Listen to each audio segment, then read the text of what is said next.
Very much for that update. Terrebonne Parish schools have already decided to delay the first day of school there. Parish officials announced the first day will now be on September 8th after Labor Day.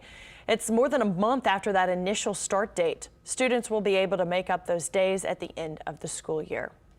The Louisiana Board of Elementary and Secondary Education released its minimum safety standards for schools reopening this fall. Teachers and students will have to wear face coverings as much as possible. A mask mandate would apply for students in grades 3 through 12. Schools will be limited to visitors, and classrooms for the young students would become the equivalent of a one-room schoolhouse, with kids eating, having lunch, learning, and having recess in class only.